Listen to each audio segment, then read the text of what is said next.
Guys, welcome back to my channel. आप सभी को नमस्कार है मेरे भाई के चैनल पे।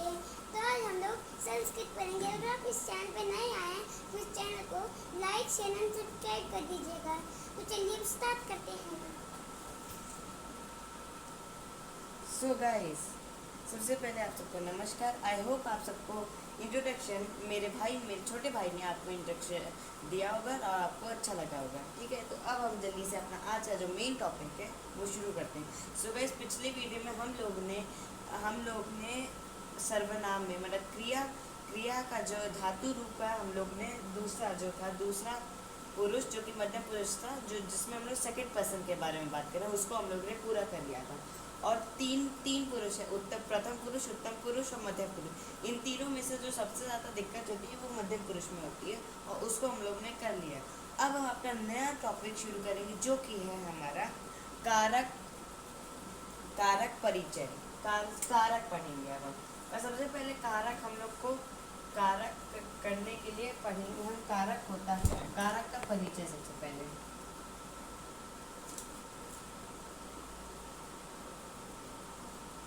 कारक कारक का मीन्स नाम से ही पता चल रहा है, जिसमें कोई ये वर्क से रिलेटेड है, मीन्स हमारे काम से रिलेटेड है,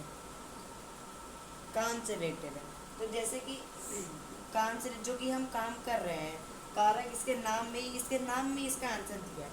तो कारक में हम लोग कोई पुरुष या कोई वचन नहीं लिखते, हम लोग इसमें लिखते हैं विभक्ति। हम लोग इसमें क्या लिखते हैं? हम लोग इसमें लिखते हैं विभक्ति। और विभक्ति कितनी होती है? विभक्ति होती है 9 होती है। 9 विभक्ति होती नहीं, सॉरी, हाँ, 9 विभक्ति होती है। अब और सबसे पहले आज हम उनको पढ़ेंगे कि कौन सी हर विभक्ति को क्या कहते हैं।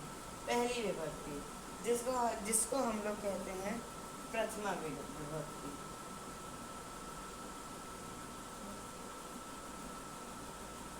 इसको हम लोग कहते हैं प्रथमा विभक्ति।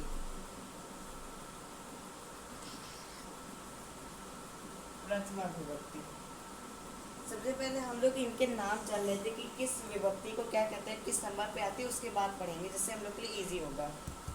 इससे हम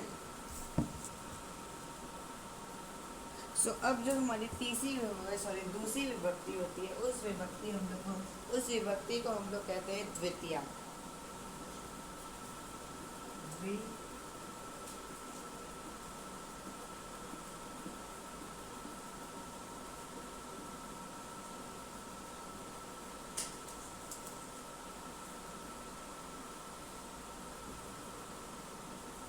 हम लोग इसको कहते हैं द्वितीय विभक्ति। सॉरी, ये स्पेलिंग गलत होती है, इसको हम लोग करेक्ट करते हैं।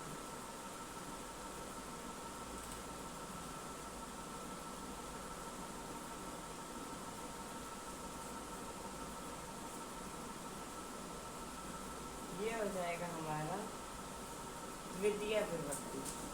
द्वितीय में जैसे कि हम लोग वचन में पढ़ते हैं द्विवचन द्विवचन पढ़ते हैं।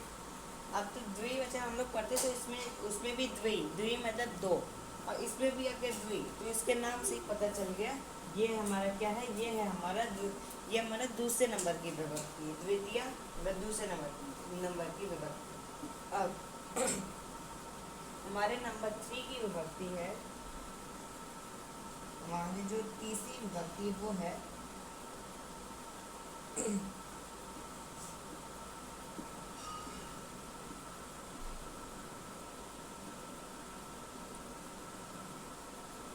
तृतीय विभक्ति। तृतीय के भी नाम से पता चले, तृतीय मीन्स 3। तृतीय का क्या मतलब होता है? 3।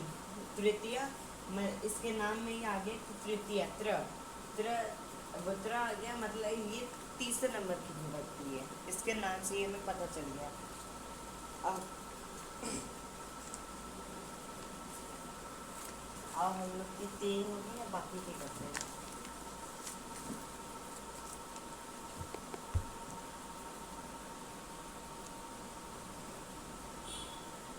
अब हम पढ़ेंगे अपनी चौथी नंबर की विभक्ति, जो कि है हाँ, चौथी और छठी सातवीं। छठी। जो हमारी वो चौथे नंबर की विभक्ति है उसको हम लोग कहते हैं चतुर्थी। इसको हम लोग कहते हैं चतुर्थी। क्या कहते हैं इसको? हम लोग कहते हैं चतुर्थी।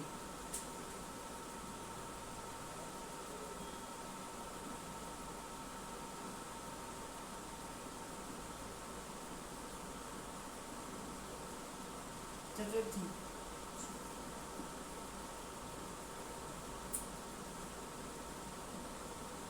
चतुर्थी विभक्ति में भी हम लोग का नाम में एक क्यों मिल गया? चतुर्थी। ये पूरे नाम से पता चल गया चौथा नंबर की, ये चौथे नंबर पे आती है। फोर्थ नंबर पे हम लोग कहते हैं चतुर्थी विभक्ति। और उसके बाद आती है हमारा पांचवा। पांचवे में भी वही है, सेम चीज, नाम में ही पता चला, पंचमी।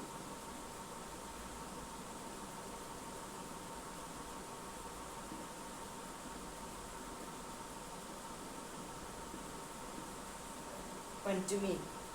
पंचमी इसका नाम है और पंचमी से ही हम लोग को पता चल गया।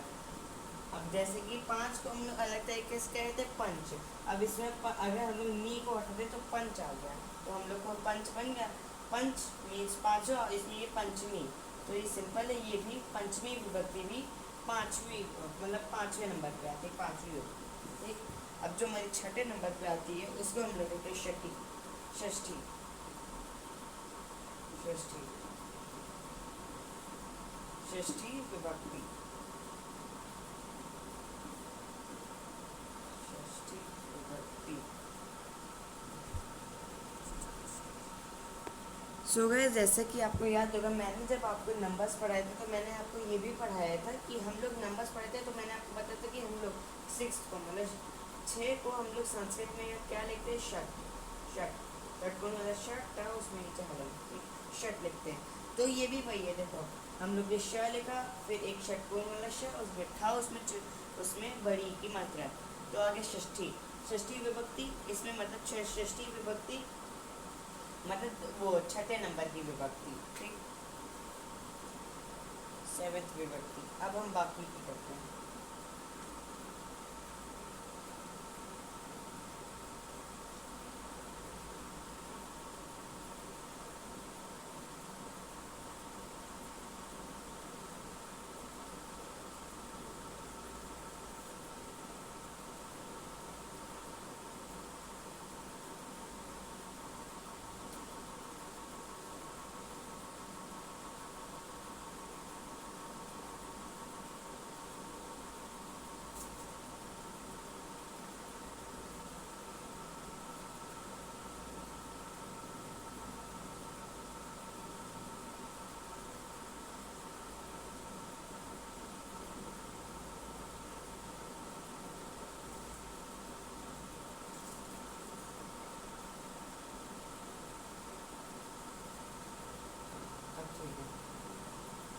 षष्ठी विभक्ति। अब इसके बाद हम पढ़ेंगे अगली विभक्ति। अब हम लोग ने 6 पढ़ लिया। जैसे कि विभक्ति 8 होती है, तो बस अब हमारी 2 विभक्ति ही बची।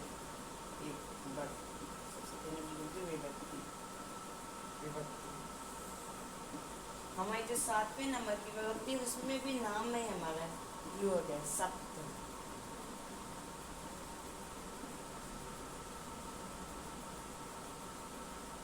सप्तमी विभक्ति। और जो हमारी 8वें नंबर की विभक्ति है वो थोड़ी सी नॉर्मल है, उसको हम लोग संबोधन कहते हैं।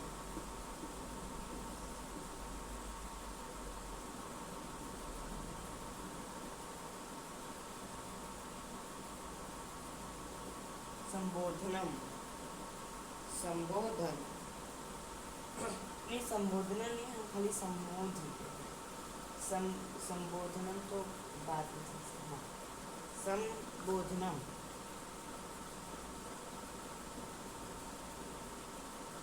ठीक है, संबोधन।